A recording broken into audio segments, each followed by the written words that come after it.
Mesdames et messieurs, bonjour. Alors, vous êtes tout proche de décrocher un marché à un grand salon et bizarrement, vous tombez malade. Un vieil ami devenu important vous promet un financement. Quelques jours après, il décède dans un accident. Vous obtenez un gros client.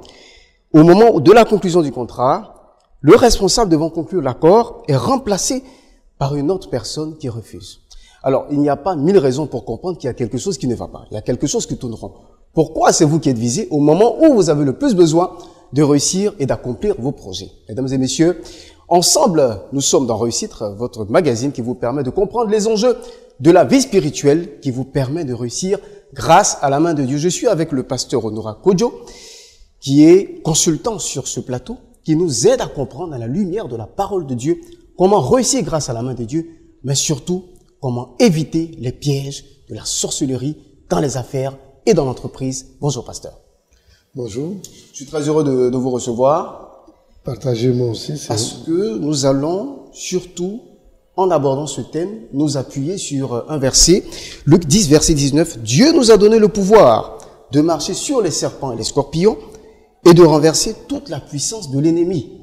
Pasteur, je veux bien comprendre quelque chose. Notre thème d'aujourd'hui, la sorcellerie dans les affaires. Est-ce que la sorcellerie existe vraiment? Ça appartient réellement au domaine des croyances. Il y a beaucoup qui n'y croient pas, qui se disent que ce genre de choses n'existe pas. Mais dans notre pensée judéo-chrétienne, Dieu nous fait comprendre qu'il y a des esprits méchants ici et qui agissent contre l'avancement et l'épanouissement du genre humain. Et c'est cet exemple-là tout à l'heure que vous avez évoqué, en disant que tout est bon et puis brusquement, rien ne marche. C'est pas logique en général, c'est même pas du rationnel. On se dit que quelque chose ne va pas. D'accord, donc la sorcellerie existe vraiment? La sorcellerie existe. Voilà, voici qui est clair. Alors, qu'est-ce que la sorcellerie à la lumière de ce verset? La sorcellerie, ce sont des serpents, ce sont des scorpions, c'est une puissance qui nous empêche de rentrer dans nos bénédictions, qui nous empêche de jouir de ce qui nous revient de droit. C'est ça, effectivement. Là, il faudrait peut-être remonter à la genèse même de l'histoire selon la parole de Dieu. Oui. Il y a des esprits méchants. Les esprits ont toujours existé. Ils étaient bons, on les appelle des anges et des archanges. Ils étaient dans la présence de Dieu, ils louaient Dieu. Il y a eu certains d'entre eux qui se sont rebellés, notamment Lucifer, et un tiers d'entre eux se sont rebellés. Et Dieu les a chassés de sa présence. Ils ont été précipités sur la terre, notamment on les rencontre dans les arbres, dans les forêts, sous l'eau ils existent. Ils ont un dessein, ils ont un but, c'est de détruire l'homme. Parce que Dieu, à un moment donné, avait un programme, il a créé la terre, et il avait un programme bien spécifique pour la terre. Il voulait la terre pour lui. Et nous avons aussi l'ange de lumière, qui était son premier ministre, qui voulait la terre pour lui aussi. Donc, ils ne se sont pas entendus. Dieu a dit que la terre sera gérée par l'homme. Mais eux, ils n'ont pas compris que Dieu, à travers l'homme, allait lui aussi gérer la terre par délégation. De ce fait, il y a eu un conflit. Les anges, qui étaient des anges, se sont rebellés. Ils ont été précipités sur la terre. Et lorsqu'ils étaient précipités sur la terre, lorsqu'ils ont été précipités sur la terre, la nature bien qui était en eux s'est transformée en de mauvais desseins. On les appelle maintenant des anges déchus, des mauvais esprits.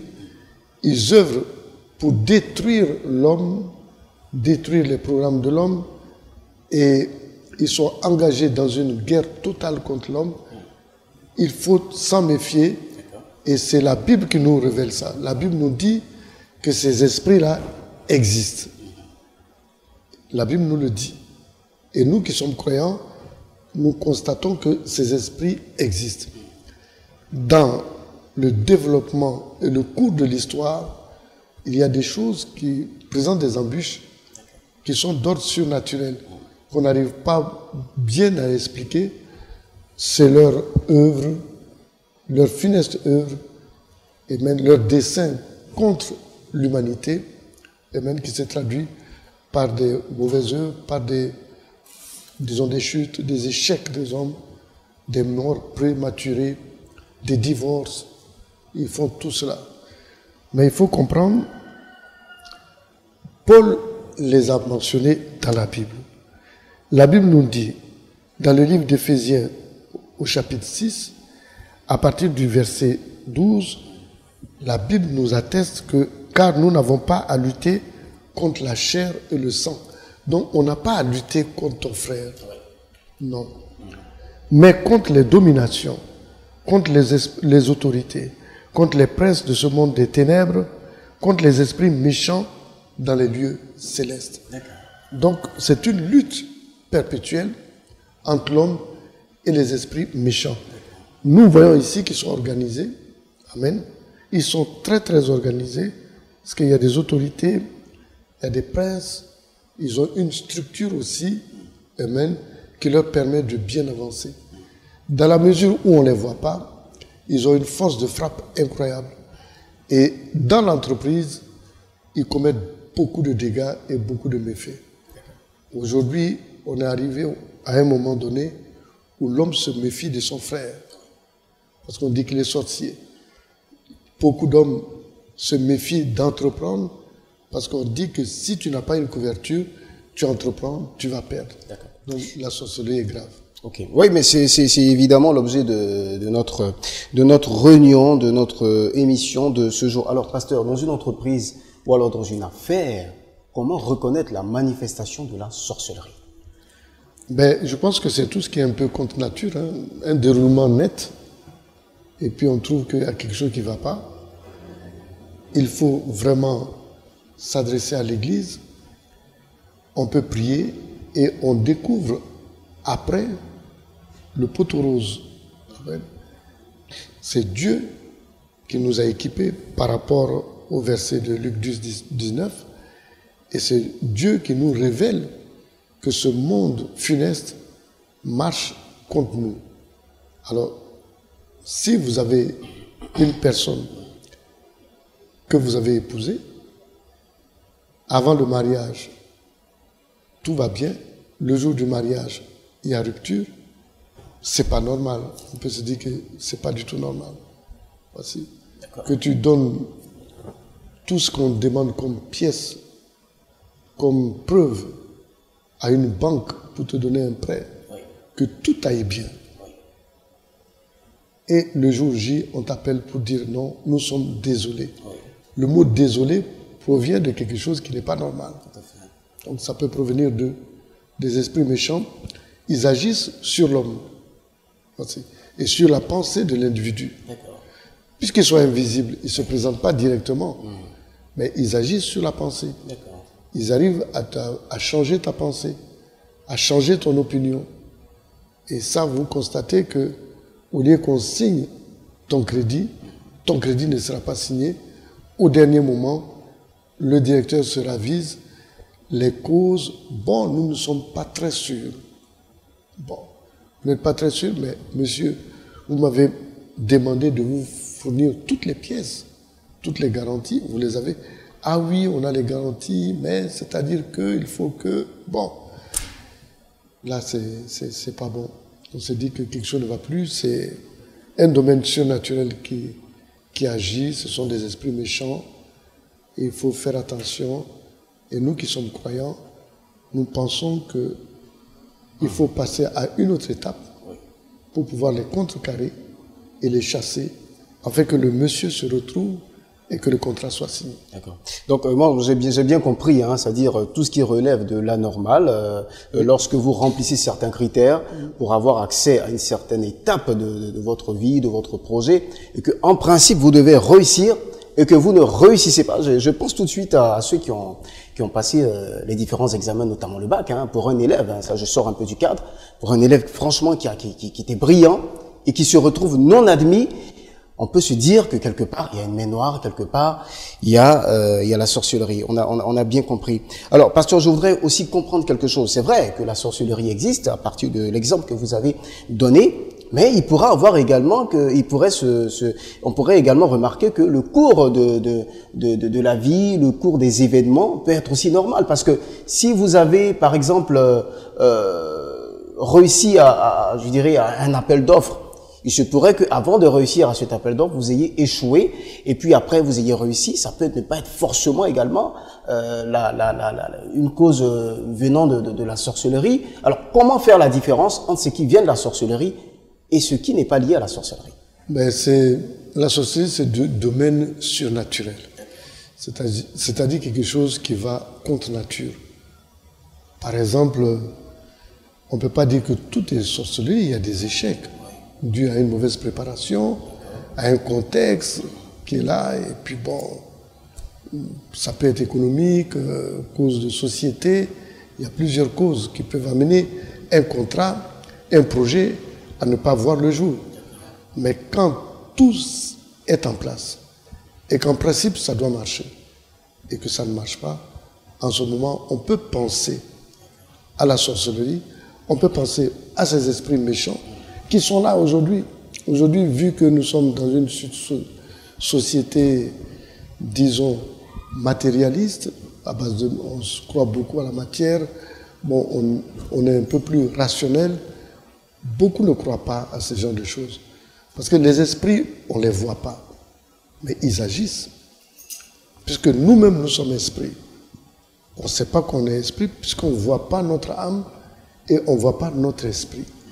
Donc, il est difficile pour beaucoup de personnes de croire aux manifestations surnaturelles, aux esprits méchants, à la sorcellerie. Bon, la plupart du temps, ils se font même avoir. Parce que si tu ne crois pas à quelque chose, tu es complètement ouvert. Voici. Mais celui qui croit un peu au surnaturel, tel que c'est mentionné dans la Bible, et la Bible nous dit, c'est pourquoi au verset 13, prenez toutes les armes de Dieu afin de pouvoir résister dans le mauvais jour et tenir après avoir tout surmonté. Ça veut dire que là, la Bible nous dit qu'il faut même prendre des armes contre eux. Parce que eux, ils prennent des armes spirituelles pour te combattre. Et toi aussi, tu dois avoir des armes pour pouvoir résister le mauvais jour. Le mauvais jour, c'est le jour où tu ne signes pas un contrat. Le mauvais jour, c'est lors d'un accident et tu perds quelqu'un. Le mauvais jour, c'est le jour où, voici, ton mariage est annulé. En ce moment-là, tu ne comprends rien là-dedans. Eux, ils se réjouissent parce que ce sont des esprits. Mais si on dit on ne croit pas aux esprits, on n'a aucune garantie de pouvoir lutter contre eux. Mais par contre, celui qui croit à la manifestation démoniaque, sont des démons, commence à s'approcher de Dieu, parce que c'est Dieu qui nous a révélé, et savoir comment résister, comment travailler contre eux, comment pouvoir s'en sortir. Là, la Bible nous dit qu'il y a des armes, que Dieu aussi a des armes, il faut utiliser les armes contre eux, afin de pouvoir avoir la victoire. Très bien. Sinon, de surprise en surprise, vous ne serez jamais couvert. Jusqu'à un moment donné, ils vont vous atteindre, ils vont vous amener au chaos technique, au chaos total plutôt. Voilà, au chaos total. Je pense que le plus important, c'est déjà d'être conscient que ça existe, d'être conscient que lorsqu'il y a des imperfections, il y a des choses qui ne vont pas, il faut tout de suite avoir le flair de dire, il faut certainement avoir recours à Dieu, il faut certainement approcher un pasteur. Je crois que c'est assez clair. Alors, pasteur, pour terminer notre entrevue de ce jour, nous allons donc nous appuyer également sur le même texte, Luc 10, verset 19. Dieu nous a donné le pouvoir. Pasteur, quel est ce pouvoir que nous avons reçu en tant que chef d'entreprise, en tant que commerçant, en tant que petit entrepreneur, en tant que grand entrepreneur, entrepreneur international, commerçant international? Et malgré tout cela, nos affaires dégringolent. Nous venons même souvent à l'église, nous approchons des pasteurs, mais rien, la solution, ou du moins le problème n'est pas réglé. Nous voulons aujourd'hui connaître ce pouvoir, et comme vous l'avez dit, pour bien l'utiliser, afin de sortir définitivement de ce cycle de sorcellerie. D'accord, d'abord, le pouvoir, on le détient de Dieu. Ce pouvoir. Donc, il est important de connaître Dieu, de savoir qu'est-ce qui se passe réellement, pourquoi ils ont le dessus. D'accord. Le diable a le dessus à cause du péché. Donc, il faut solutionner l'état du péché. Car le péché ouvre un grand boulevard dans ta vie. Ils peuvent rentrer et conduire ta vie, et même malheureusement. Il y a ça. Ensuite, il y a des armes que nous avons, que Dieu a mis à notre disposition. Il y a la prière, qu'il faut vraiment connaître, il faut prier, parce que quand tu pries, tu es dans la présence de Dieu. La prière crée autour de toi une présence divine. Le diable ne tient pas dans la présence divine. Il y a la prière, il y a le jeûne, il faut jeûner souvent. Ça, c'est important. Il y a la foi. La foi éteint les traits endiablés, les traits endiablés de l'ennemi. Amen. Il faut le combat spirituel. Donc, se revêtir de toutes ces armes et pratiquer le combat spirituel.